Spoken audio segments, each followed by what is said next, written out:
Good afternoon, and welcome to this week's Brauer talk. One of the things I like about this program is that we hold it in the gallery in the midst of the major exhibition of the semester. But it does mean that at times you find us not at our best when we're in transition. So this week you'll see that the Welling Gallery is down. The walls are waiting to be painted for the senior thesis show that opens April 13th. And we've just closed the galleries that wrap behind us, and we're installing an exhibition, The Architecture of Prayer, that opens next Wednesday evening with a reception to which you're all invited at 6 o'clock. And this is an exhibition of the architecture of contemporary prayer spaces that we have mounted in conjunction with the Institute for Liturgical Studies. I wanted to explain why some of the galleries are down, because there's a scurrilous rumor in the Scorch that the Brauer Museum is moving to the ruins of the Art Psych building, and that is not why the art is down and off the walls. So having put us all right on that point, I'll hand over to our Master of Ceremonies, Senior Research Professor John Ruff, to introduce today's speaker. Thank you, Jonathan, and thank you for coming out today.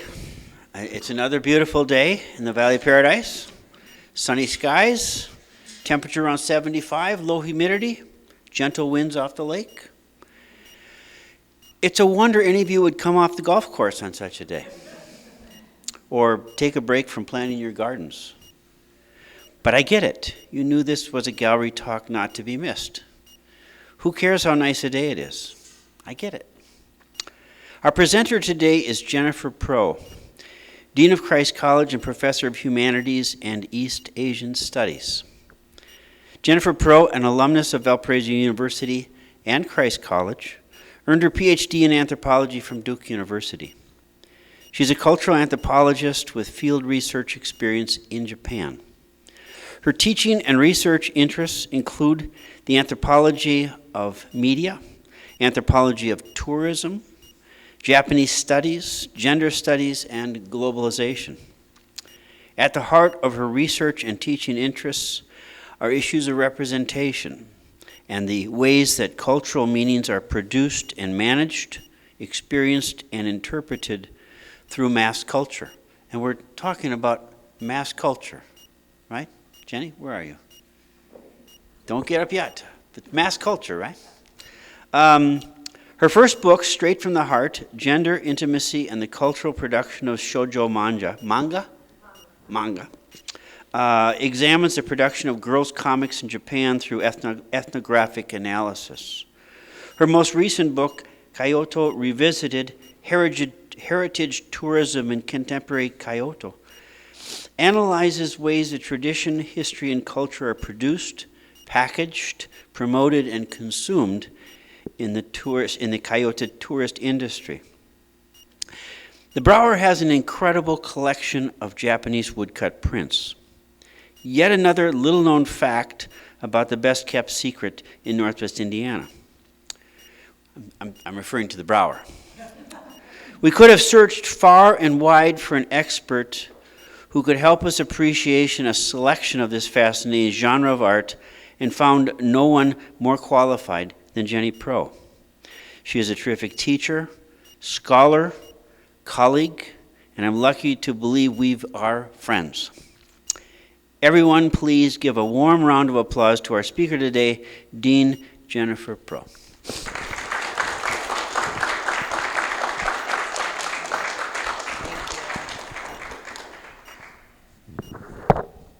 All right, I'm supposed to speak into the microphone, so I'll remind you. yes, if you see me, if I'm not doing it, just wave or, I don't know, do something dramatic, and I'll make sure I'm speaking into the microphone again. I want to thank John and Jonathan and all of you for coming out today. As John told you, I'm not actually an expert in woodblock prints. I'm not an expert in Japan in the 18th and 19th century, which is when many of these prints came from.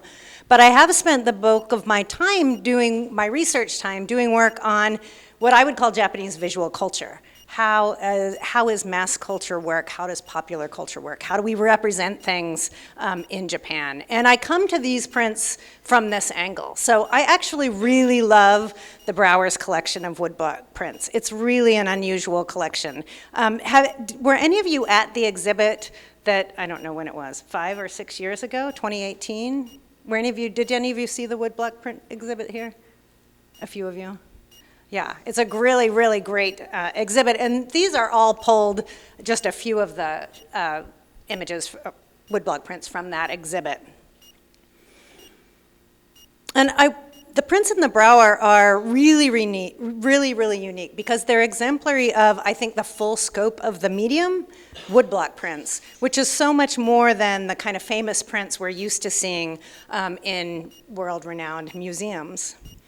And I hope that when you arrived, you had some time to familiarize yourself with the images. And I'm going to talk about them a little bit and then ask you to walk up here and look at them and then move to questions and answers so that you can engage with the images a little bit themselves. I love having the actual images here, and yet I want them to be bigger so you can all see them while I'm talking. So in some, I don't know, media world, I'd have some camera zooming around behind me showing things. But anyway, I don't have that, so. My goal this afternoon is to talk about woodblock prints and put them in wider context, talk about form and genre and content, and if there is a thread of an argument in what I'm going to say, it's something like, woodblock prints push at the boundaries of formal categories like art and craft and popular culture, even though we mostly find them in museums and galleries in the West today. So I'm going to start with a little coming-of-age story for woodblock prints.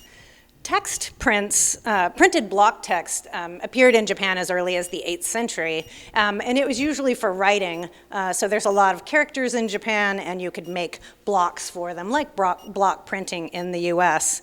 But really, the real boom in woodblock prints, what we call woodblock prints, really emerged in what's known as the Edo period, and that was from 1603 until 1868 in Japan.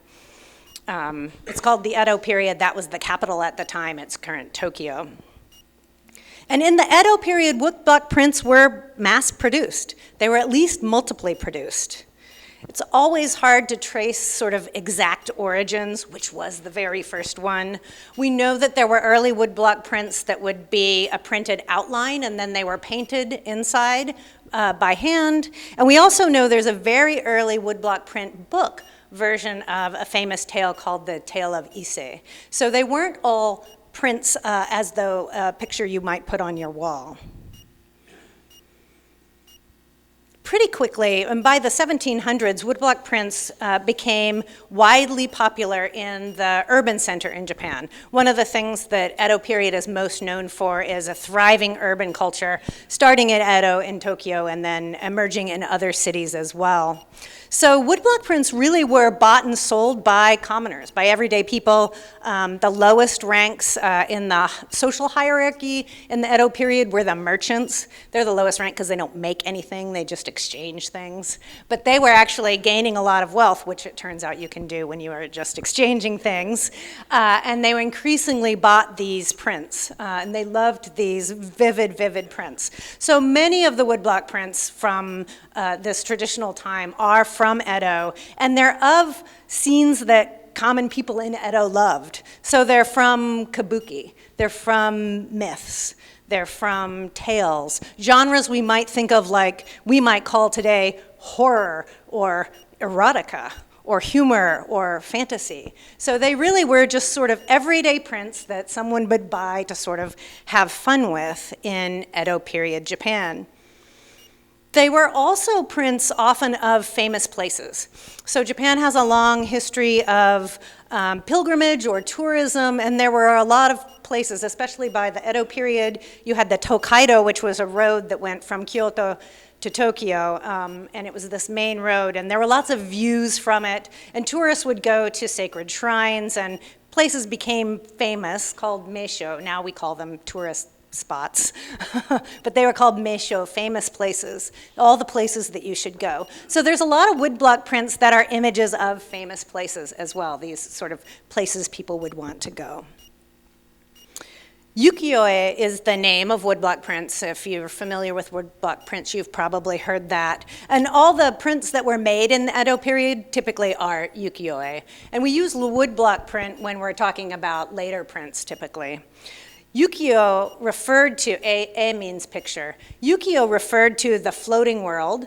That's what it literally means. And it referred to the pleasure quarters of Tokyo. So where there was theater and tea houses and brothels and all the fun in life in the pleasure quarters. And it means floating world. And there's a sense in ukiyo-e of that beauty and pleasure are fleeting. And so there's a little bit of exuberance and remorse all at the same time wrapped up in this word, ukiyo-e. Interestingly, if you're using different characters, ukiyo also means this world of sorrow and grief, and it's a Buddhist term for the world we live in. So ukiyo-e are playing on this Buddhist term, the world of sorrow and grief, the world we live in as humans, playing on the transience of that, but in a sort of pleasure quarter kind of way. So all the woodblock prints we're familiar with from the really 1700s, 1800s into the 1900s, they're all roughly considered ukiyo-e. They might have different kinds of names depending on their locale. And they were popular culture, sold for pretty cheap for a wide range of uses. And that means they weren't singular, right? So they're woodblock prints. You make multiple images of them. One of the most famous ones we're probably familiar with is the Great Wave off Kanagawa. I don't have an image of it, but you can probably all imagine it in your head on a poster from your dorm room or a t-shirt or, I don't know, an umbrella. It's on everything. And that one, and even in its first run, there were 1,000 prints made. So these, we're thinking about these, they weren't mechanically reproduced, but they were mass produced. There were always many of them. They were cheap commodities. People bought them for all sorts of reasons. They were also sometimes seen as illicit periodically. I mean, we're talking about 200 years. So periodically, the government, the shogun, would lock down particular kinds of images or have luxury taxes for the merchants that made them more expensive for them to buy. So we knew that they were widely circulated and that they were important to commoners and city folks and that they were occasionally seen as being subversive in some way or another. Now, I'll come back to the Great Wave. Most of these images, as I've said, were of the pleasure quarter. They were of people. Many of the most familiar ones we know of are of Mount Fuji or nature scenes, and the Great Wave is a good example of it. It's a particularly interesting one because it's actually a part of a series of views of Mount Fuji. But we don't always remember, Mount Fuji is not the biggest thing in that image, and it usually is in most images it's in. So the wave is going way over Mount Fuji. Mount Fuji is small. But Hokusai was making images of nature, but the human element was also important. So that image in Japan is seen as an image of the sort of quotidian life of everyday fishermen. So, and there is a little boat that's being rocked by the wave. So it's interesting that that his work also is seen about everyday life and trying to portray everyday life, even if in those images it's not all of the pleasure quarters. They're not all the pleasure quarters, but there was a lot of images of commoners. What's everyday life like? What's life in the city like? What's life in Japan like?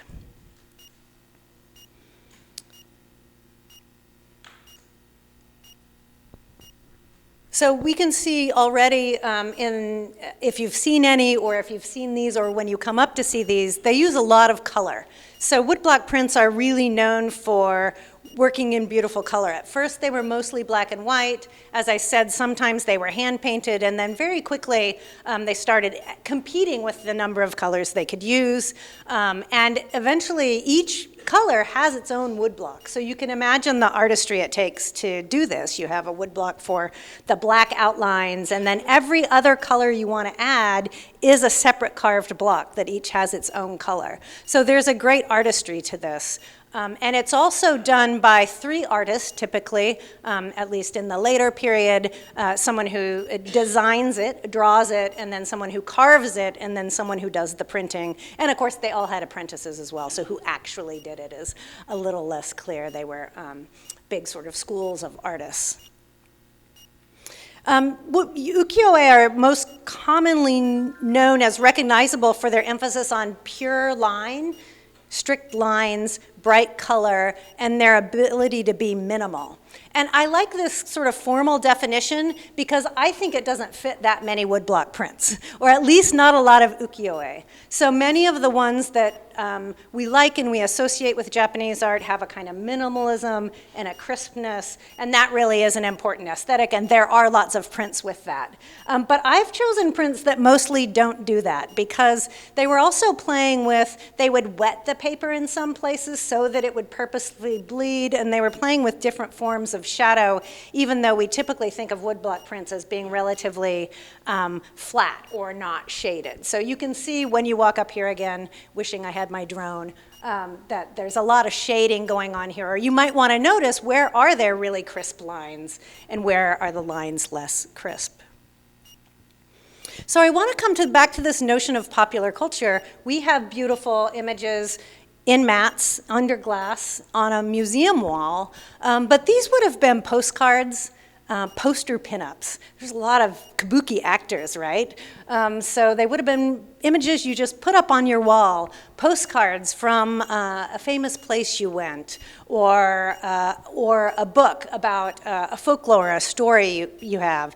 And because I'm not a museum, but just a person, this is called a kibuyoshi, and it's a woodblock print book from, I don't have a date for it because I'm just a person who bought it in a flea market, but it's from roughly the end of this period, so probably it's around the 1850s or 1860s, and it's a story that I can't read the print from. The story's called The First Volume of the Great Story of Ken Raya. And I'm just going to pass it around because, again, I'm just a person with a book, and so you can put your messy fingers all over this book and see what one would have looked like. So if you're thinking about stories that everyday kids would have read, or I don't know who would read this one exactly, but there's samurai tale, folklore, all different kinds of stories. So I want you to imagine them in all different shapes and sizes and all different kinds of use. So I've tried to highlight so far that woodblock prints were popular culture in the Edo period. They were mass-produced or at least bulk-produced. And yet, at the same time, they were highly crafted with a designer and a carver and a printer.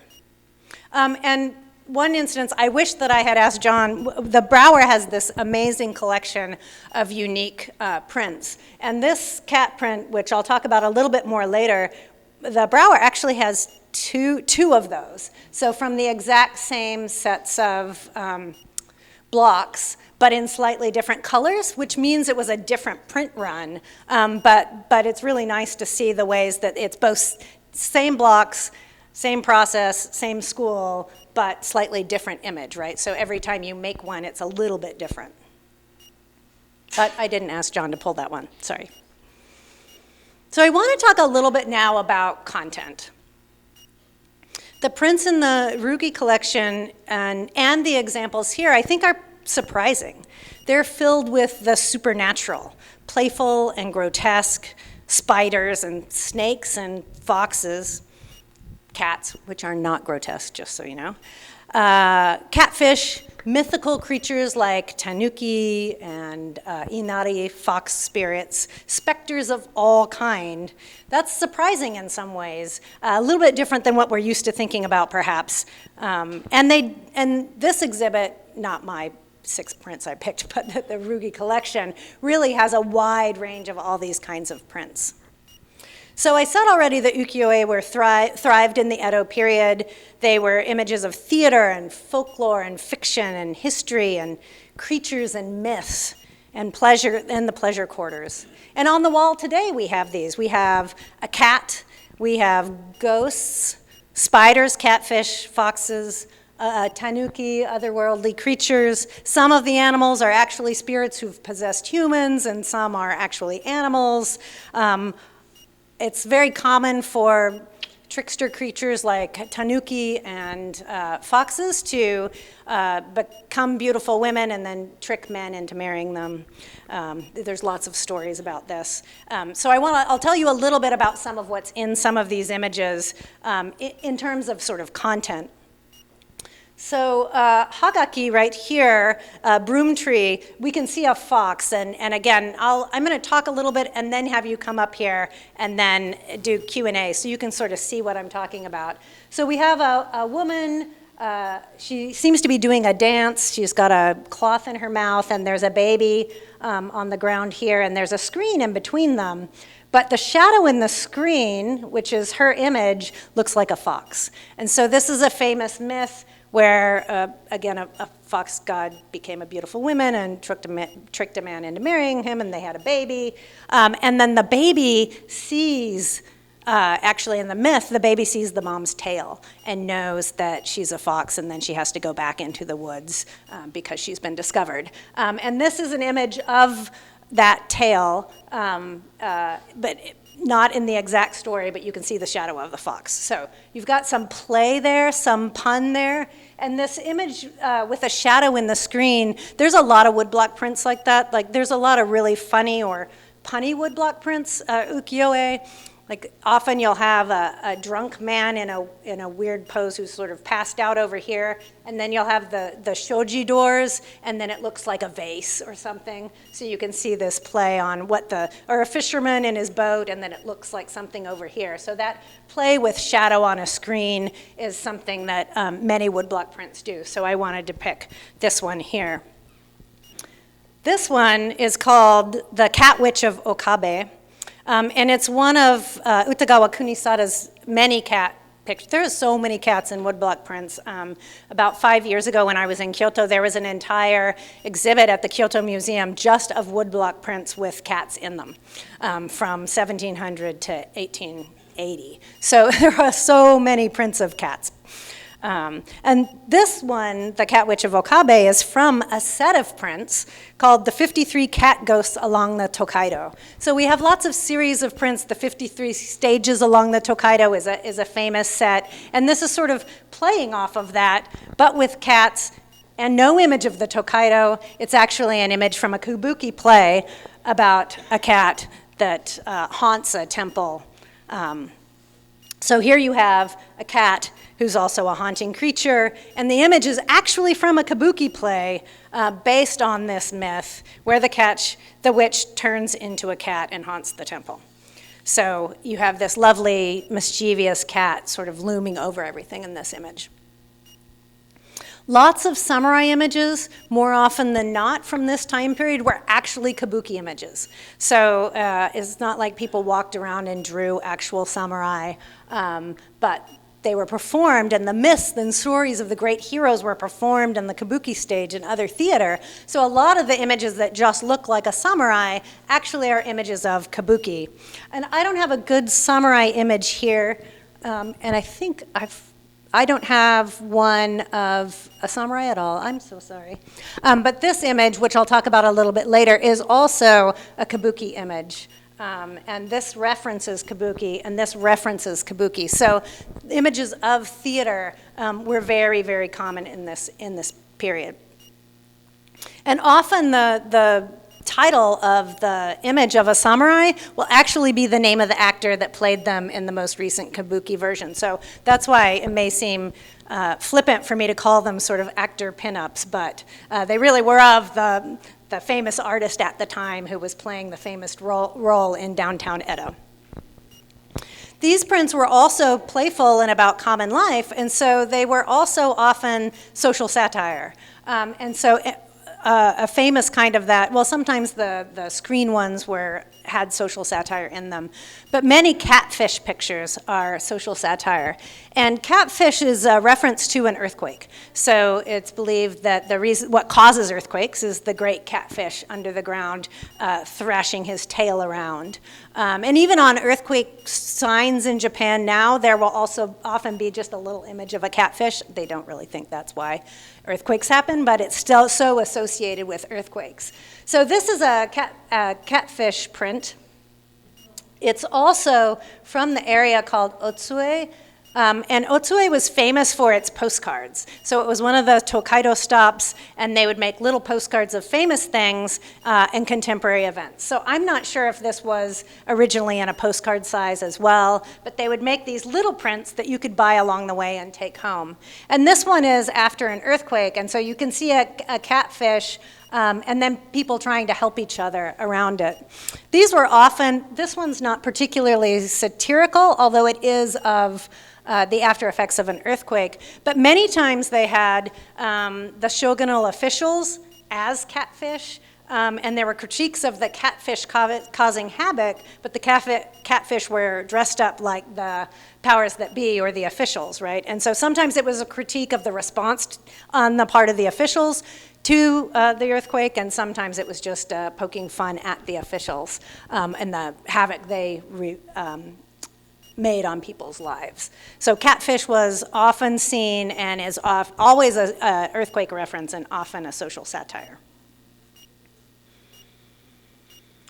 Just as there's a kind of playfulness with the lines between natural and supernatural and high and low culture, there's also a lot of play with representation.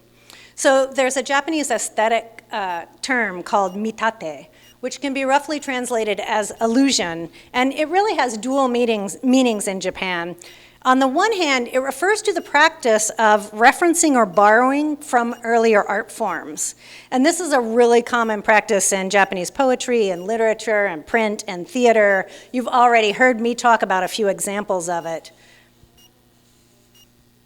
We might call it intertextuality in some ways. And we see this in many of the prints in this collection. Often there's two tales happening at the same time. It's a kabuki play of one thing that's also referencing a different version of it, or there's several prints. So I'll give you some examples of that here. Back in the broom tree, the story about the fox. Its name is actually Hahagiri, which is the second chapter of the Tale of Genji. And so if you hear that word, you always think, I know you do, the second chapter of Tale of Genji. And so even though it's about this other myth that isn't in the Tale of Genji, there's a little poem about Genji, and it's got a title from the Tale of Genji. And then it's also a recreation of this myth that's been told in a variety of ways. So you've got intertextuality there. Where's my other one with intertextuality? Oh, this one's really interesting. Utagawa Kuniyoshi's. This title says Product of Sea and Mountain, but the title actually says, I want to escape quickly. Seaweed from Shimosawa Peninsula. And so this is really interesting. It's referencing several things. So every famous place that you would go has a famous food, and seaweed from this particular, it's called, the meisho was a famous place. Meibutsu is a famous good from a famous place. And seaweed was what this place was known for. So you have a reference to that, right? Come to this place and eat some seaweed. You also have a woodblock print in the back of fishermen, or I guess, I don't know how you catch seaweed. Seaweed farmers? Seaweed farmers. And that print is actually a copy of one of Utagawa's students' prior prints. So you've got a student's print in the corner, a reference to, I don't know why they want to escape from the seaweed, but the seaweed, and then a kabuki play about a woman who's taken over by a lion spirit, and you have the lion mask there. So there's a lot going on in this image that doesn't have direct and immediate connections, right? Like there's no story about it that's like, well, we knew the artist wanted this and this and this. So this notion of mitate, illusion, was actually alluding to other forms of popular culture at the time, other forms of art at the time. You see this a lot in manga and anime and popular culture today as well. I love that name, I Want to Escape Quickly. I think it's funny. I wish I knew why. Well, maybe she wants to escape because she's, being possessed by the lion demon, probably.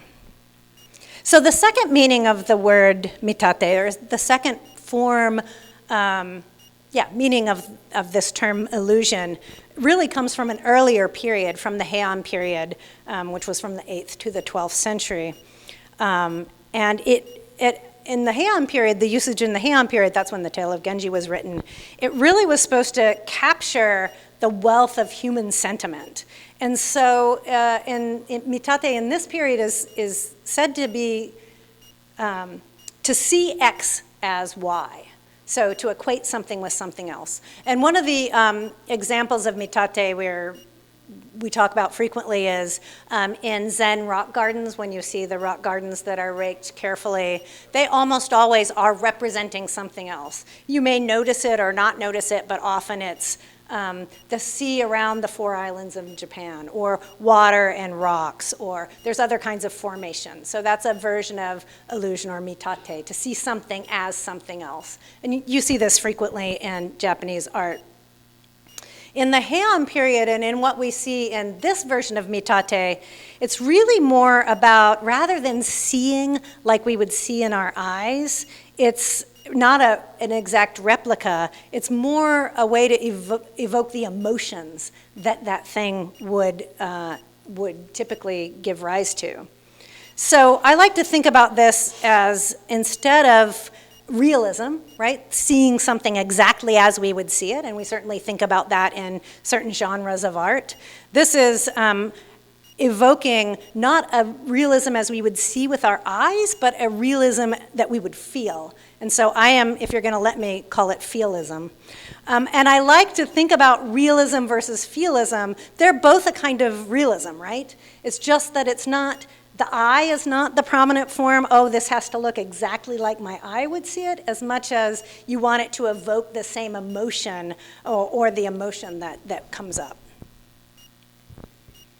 And we see we see several examples of that here as well. And one of the way it plays out in woodblock prints in particular are, you'll have a juxtaposition of the things in the image that are really realistic, so an attempt at wood grain or realistic like your eye would see it, the folds or the pattern on a kimono, the wood grain in a picture, and then things that might be more just evocative of emotion. So often you can look at the things that you would identify as realistic and the things that aren't realistic, and there's a sense of trying to get an emotion across in the things that aren't really realistic.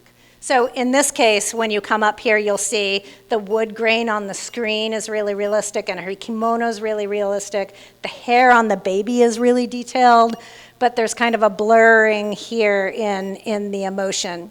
This is another good example of this one's called The Lucky Tea Kettle of Morin Temple.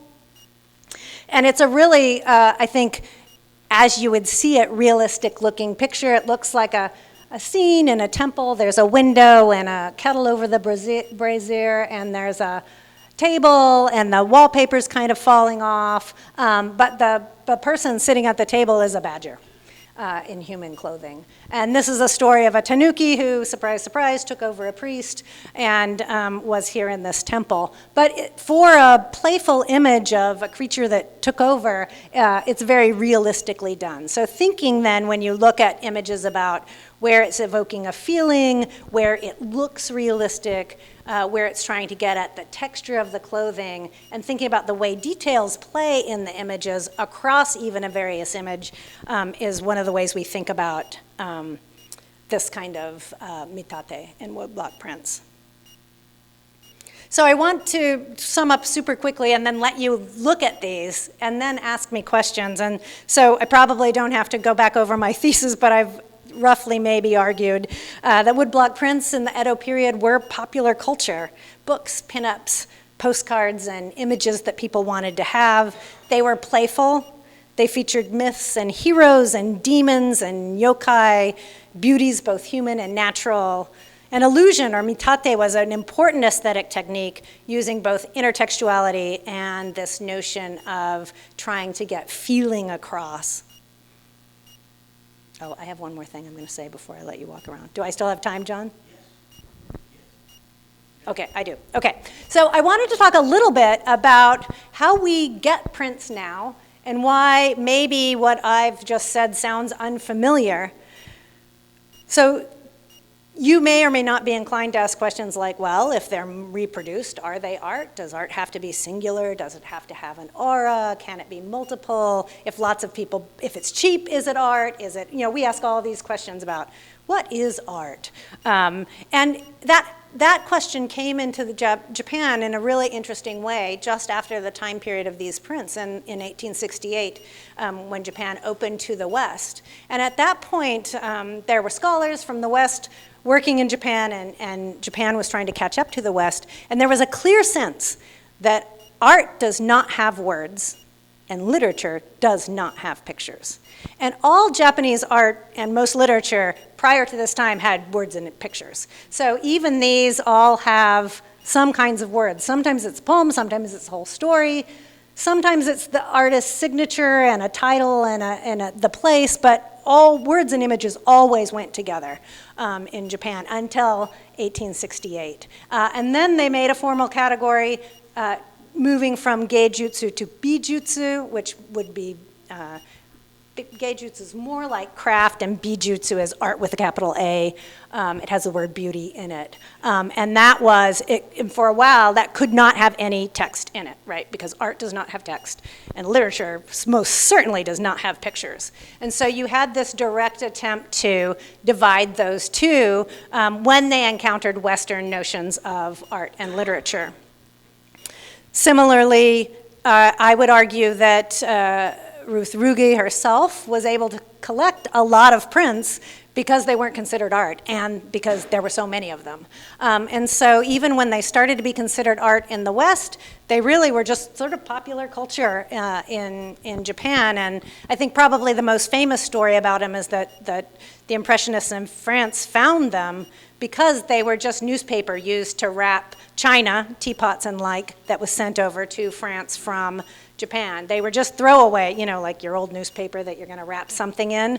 Woodblock prints were so popular, they were wrapped around China being imported to France and the US. And so woodblock prints became very popular, especially in Boston, Chicago, and Paris with artistic types. So you have this thing that makes it cheap, and mass also gets it to the West where it influences other kinds of art. So I want to leave you with that question because I think woodblock prints push at all our boundaries there, right? What's popular, what's art, what belongs on walls, what's cheap, what makes all of this. And the genre of woodblock prints, especially ukiyo-e in this time period, really pushes at all those ways we tend to define these things.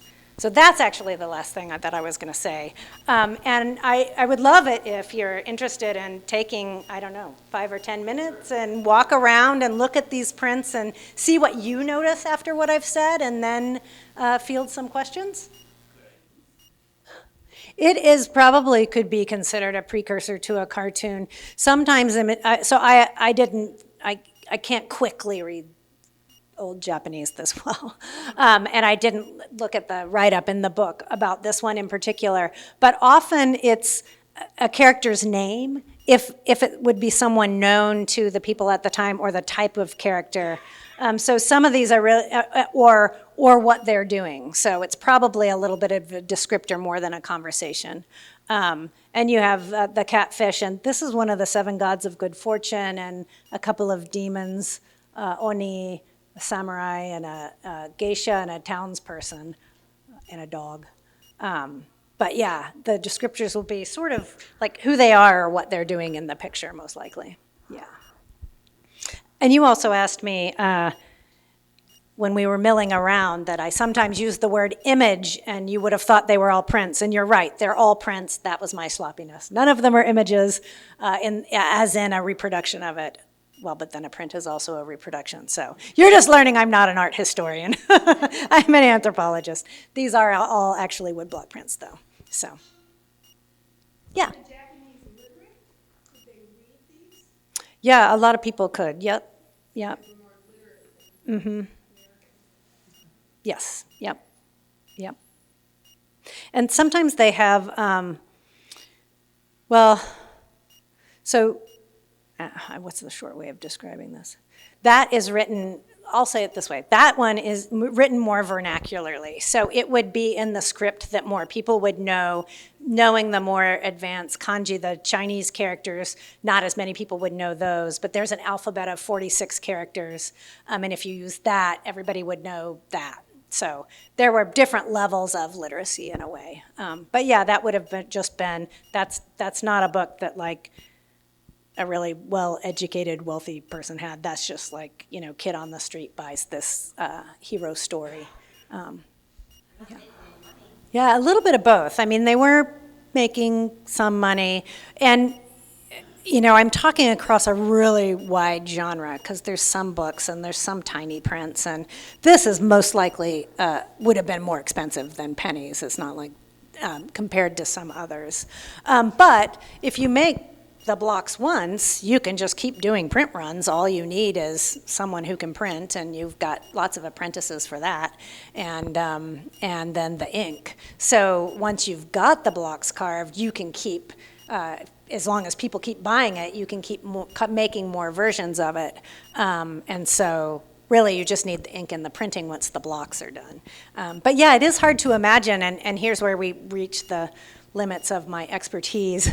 It's hard to imagine if thinking about the number of prints even we can see, or in your exhibit, that all of those had multiple blocks. That's a lot of blocks. And I haven't been to any exhibits where they show all the blocks. That would be so fascinating, like a craft-oriented exhibit where you said, okay, in order to make this, you would need all of this, and that would be really interesting. But there is a wide range. You could buy, Hiroshige and Hokusai, the ones where we know they were famous at their time as well, and their prints weren't eventually sold for pennies. So there was a wide range. But I like that you have a range in your collection as well. So many of these that I picked are by famous people, though. So. Yeah, I had never, I'm sorry, I'm terrible at repeating the question. So she asked about if there were blocks that were carved by famous carvers, wouldn't they be art pieces in themselves now, or something of value, or circulated? And yeah, you would think. I haven't seen anything like that. That does not mean it doesn't exist, though. But that would be really interesting to think. Yeah, right. This print, or certainly the blocks for the Great Wave are in some museum in Japan. I just am not familiar. So, John knows. No, yeah, Agnes. They would be across. Oh, yeah. Sorry. No, you're right. Yeah. So she asked. She drew back to when I said art doesn't have any words and image, and literature doesn't have any images. In the book I passed around, I said was likely for a kid, probably a teenager, but I'm guessing a little bit there. And so she's asking, and literature for children was being established in the West at that time as well, and so would there be differences in what was available for adults or what was for children? And my sense is that most books, whether they were for adults or children, had images in them. It was just common to have some kind of image with the words. Now, the types of image and how many images might vary from kids' literature to adult literature. And the only thing that I've seen to compare would be what we would call magazines in the late 1800s. And adult magazines, magazines for adult people had, just to be clear, had some level of images and stories in them, but it wasn't like, here's a story and then the image is on the next page. It was always interspersed like that. Like if you saw the book, the words kind of go all around the image. There's not even a neat perimeter. That was pretty common for literature for adults as well. Yeah, so he asked whether or not in Japan woodblock prints are or were collected. They became popular in the U.S. Or in the U.S. and Europe more recently. And the general story you hear is that they were not popular in Japan, like you would wrap ceramics in them, teacups in them, and they only started being collected as works of art after they were collected in the West as works of art. And so for a long time you could get them pretty cheaply because in Japan, well, they were like, why would you want one of those? And my kibuyoshi, which is from 1800s, I bought for 100 yen in a flea market, more recently. So there are just lots of them. But now there are collectors, and now there are art exhibits. But I heard at one point, I think the first art exhibit, well, there weren't even art museums like we would say art museums before 1868 in Japan. There were art in people's houses, and they might open their houses, but so it gets kind of messy. But yes, now there are collectors in Japan, but the collectors came from the West first, and then it gained more traction as an art form. Or regained traction as an art form, I might argue. Yeah, I think, some of these, they're meant to evoke emotions, and kabuki is a very emotive form of theater. It's very exaggerated. And so some of these are images of kabuki, and so you have more emotion. But they're also playful, so they're going to have more emotion, I think. And that's part of what I want to highlight here, that these are playful prints. They're supposed to be funny and scary and quirky, even in their own time. So, thank you so much. Can we, wow. Wonderful, wonderful. Thank you. I have to wonder, what are these doing in a collection that's mostly American art? But it turns out there are more Americans with prints than Japanese with prints. We can't produce them, but we sure consume them. Ruth Ruge was a good friend of Sandy Kita.